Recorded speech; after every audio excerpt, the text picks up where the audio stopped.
Welcome back to the Scarcity Trap: How Poverty Rewires the Mind. In our last episode, we started this journey by challenging a deeply ingrained myth: the idea that poverty is the result of bad choices. We traveled to the sugarcane fields of India and discovered a stunning scientific truth.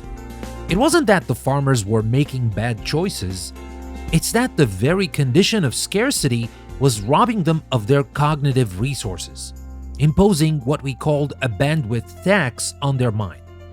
It was a tax that cost them, on average, 13 IQ points. That study was powerful because it isolated a moment in time. It showed us a before and an after. But for millions of people, there is no after. The pre-harvest condition is the permanent condition. The bandwidth tax isn't a seasonal levy. It's a debt that comes due every single morning. I'm Danny, and this is a new episode from English Plus Podcast.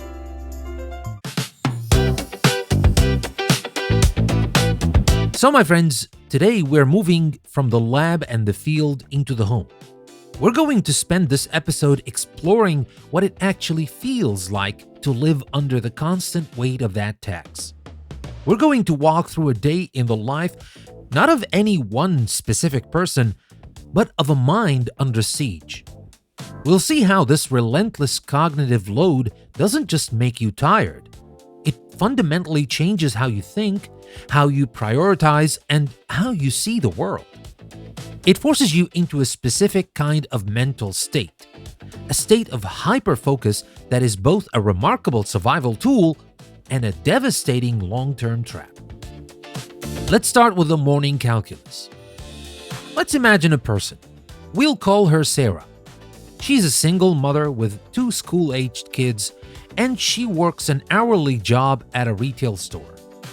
The alarm goes off at 6 a.m. For many of us, the first conscious thoughts of the day are gentle, 5 more minutes. What do I have to do at work today? I need coffee. For Sarah, the moment her eyes open, the scarcity program we talked about last episode boots up instantly. It's not a gentle start, it's a jolt. The first thought is a calculation. She looks at the clock. If she gets the kids up now, they can have the cheap oatmeal for breakfast. If she lets them sleep another 15 minutes, they'll have to eat the more expensive cereal bars in the car, which will mean she can't afford to buy milk on the way home.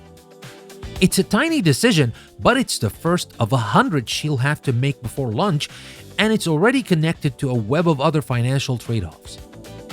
Next, she thinks about getting to work. She looks out the window. It's drizzling. The old car has been making a noise, and she knows it's slow on gas. Her mental calculator starts churning. Okay, the gas light isn't on yet. I probably have enough to get to work. But what about getting home? The trip to work is mostly downhill, but the trip home is uphill. I'll use more gas. The paycheck doesn't come until Friday. This is Tuesday. Can I make the gas last 3 more days? She's already running physics equations and fuel efficiency models in her head. Then there's another variable. If I run out of gas on the way home, a tow truck is $100. I don't have $100. That's a catastrophe. Okay, so maybe the bus is safer. She checks the bus schedule on her phone. The bus will take an extra 40 minutes. If I take the bus, I'll be 10 minutes late for my shift. My manager, Brenda, has already warned me about being late. If I get another warning, they could cut my hours. I can't afford to have my hours cut. So what does she do? Does she risk the car and potential catastrophe? Or risk the bus and certain trouble at work? Do you feel the exhaustion already? We are 5 minutes into her day. Just 5 minutes. She hasn't even gotten out of bed yet. And her brain has already done more high-stakes logistical planning than most of us do in an entire morning. This isn't just worrying. This is active, cognitively demanding problem solving. This is the bandwidth tax in real time. Every decision is a trade-off. There are no easy choices, only a series of least bad options. Let's continue. She gets the kids up. As her son is putting on his shoes, he says, "Mom, I need $5 for the field trip on Thursday." For a parent living in abundance, this is a minor logistical task. You pull a 5 from your wallet, you sign the form, that's it. Mental cost is close to zero. For Sarah, this is a grenade thrown into the delicate, precarious mathematical equation she just spent 10 minutes solving in her head before she even woke up the kids.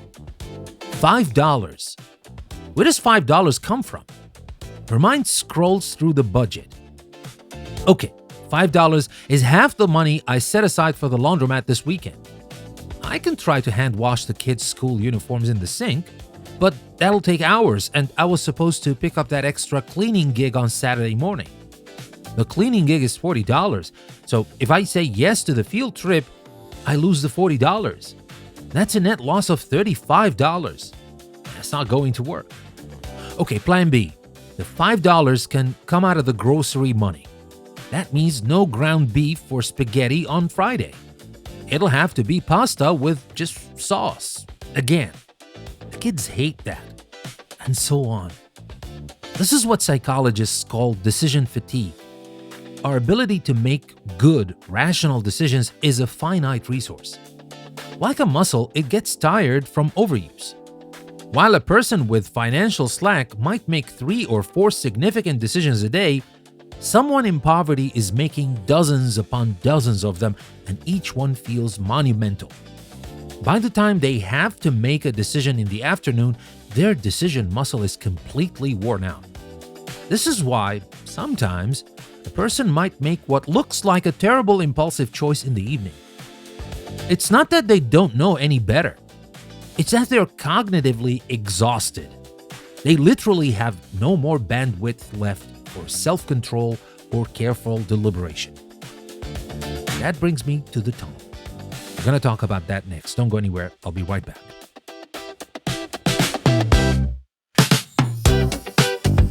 Now, this constant state of crisis management, this relentless focus on the immediate trade-offs, does something very specific to our attention. To understand it, I want you to do a little thought experiment with me. Imagine you're driving. You're on a beautiful coastal highway. The sun is out, the ocean is sparkling to your right, there are rolling green hills to your left. You're enjoying the view, listening to music. You have plenty of attentional space to appreciate your surroundings. Now imagine you enter a long, dark tunnel. It's narrow and it's poorly lit. What happens to your attention? Everything changes. Your focus narrows instantly and dramatically. Your eyes lock onto the road in front of you, on the taillights of the car ahead, and on the sliver of light that marks the tunnel's exit. You grip the steering wheel tighter. You stop noticing the hum of your engine or the song on the radio. The beautiful scenery outside, well, it's completely gone. Your entire world has shrunk to the confines of that tunnel. This is a psychological phenomenon that Sandel Mullinahan and Eldar Schaefer called tunneling. Scarcity, they argue, makes us tunnel. It forces our mind to focus exclusively on the urgent, immediate problem in front of us. When you're trying to figure out how to find $5 for that field trip, your mind is in the tunnel. The problem is so pressing, so all-consuming, that it pushes everything else into your peripheral vision or out of it entirely.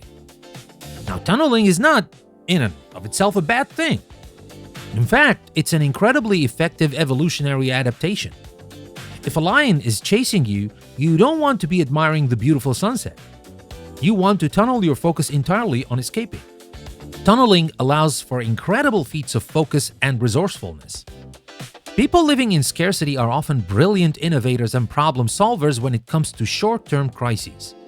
They can figure out how to make a meal for 5 out of a can of beans and a box of crackers. They can figure out how to fix a broken faucet with duct tape and a paper clip. Inside the tunnel, they are experts. The problem is that they can never leave the tunnel, and life happens outside the tunnel. What are the things that get neglected when you're tunneling on the immediate crisis? All the important but not urgent things.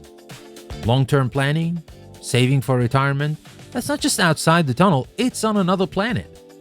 Preventative healthcare.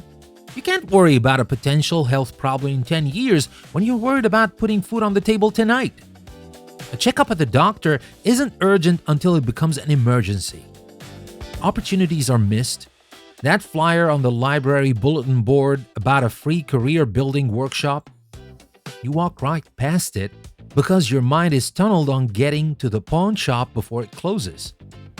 That deadline to re-enroll for a government assistance program, it gets forgotten not out of laziness, but because your bandwidth was completely consumed by 3 other crises that week. The irony is cruel. The very state of not having enough makes you far more likely to miss the very opportunities that could help you get more. This is why things like late fees are a tax on the poor that goes beyond money. A person with financial slack pays their credit card bill on time because they have the mental slack to remember to do it. For a person in the scarcity tunnel, that bill is just one of a dozen things screaming for their attention. They missed the deadline and a $30 late fee is added. Now the hole is even deeper, which makes the scarcity even worse, which makes the tunneling even more intense. It is a vicious, self-perpetuating cycle. And it helps explain so many behaviors that seem irrational from the outside. Taking out a payday loan with a sky-high interest rate seems like a terrible long-term financial decision. And it is. But inside the tunnel, where the only goal is to solve the immediate crisis of a power bill that's due tomorrow, it feels like the only rational choice. The future consequences are outside the tunnel walls. They are a luxury you literally don't have the bandwidth to consider. And now let's talk about the price of slack. Don't go anywhere, I'll be right back.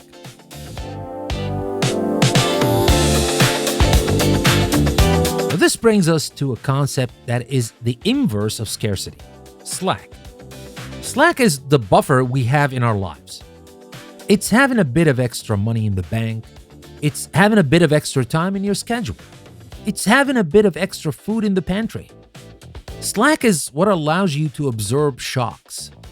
If you have slack and you get a flat tire, it's an annoyance, of course. But you just pay to get it fixed and you move on. If you have no slack, a flat tire is a potential catastrophe that can lead to losing your job. But what we're learning is that slack isn't just about having extra resources. It's about having extra bandwidth. Slack is mental quiet. It's having the unburdened cognitive space to think, to plan, to be creative, and to be patient. It's a resource that people with financial security take for granted, often without even realizing they have it. Think about parenting. Research shows that poverty has a direct impact on parenting styles. Low-income parents can sometimes be harsher, less consistent, and less verbally engaged with their children. For years, this was framed as a problem of culture or education. But the bandwidth model offers a much more compassionate explanation. Parenting is one of the most cognitively demanding jobs on the planet. It requires immense patience, self-control, and executive function. What happens when a parent's bandwidth is already completely depleted by the calculus of survival? Their parenting bandwidth is what's left over. When you come home from a physically and mentally exhausting day of juggling impossible trade-offs and your child starts acting out, your capacity for patient, gentle redirection is at all-time low. Your cognitive tank is empty. You're far more likely to snap, not because you're a bad parent, but because you are a human being at the absolute limit of your mental resources. The absence of slack means you are always operating at the red line. There is no room for error. A small mistake for a person with slack is a learning experience. For a person without it, the same mistake can be the start of a downward spiral.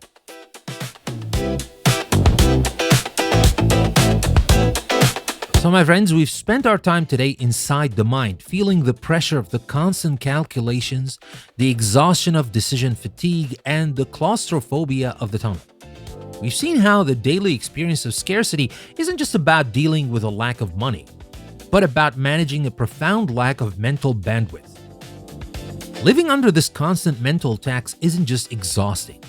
It changes the very lens through which you see the world and your place in it. The world looks different from inside the tunnel. It's a world of immediate threats, of fires that need to be put out, of just trying to get through to the next day. So we've seen how scarcity taxes the mind. Next, we need to understand what it does to the heart. This cognitive burden isn't happening in a vacuum. It's happening in a social world. A world where people are constantly comparing themselves to others. A world full of judgment and stigma. How does the constant weight of not having enough, of feeling behind, shape your sense of self-worth? How does it affect your hopes, your aspirations, and your very identity? That's where our investigation leads us next. Join me for our third episode in this mini-series, where we're going to talk about the weight of the gaze.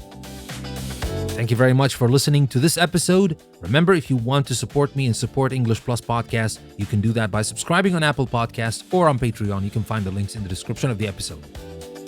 And don't forget to visit my website, EnglishPlusPodcast.com, for even more. Again, thank you very much for listening. And remember, never stop learning with English Plus Podcast.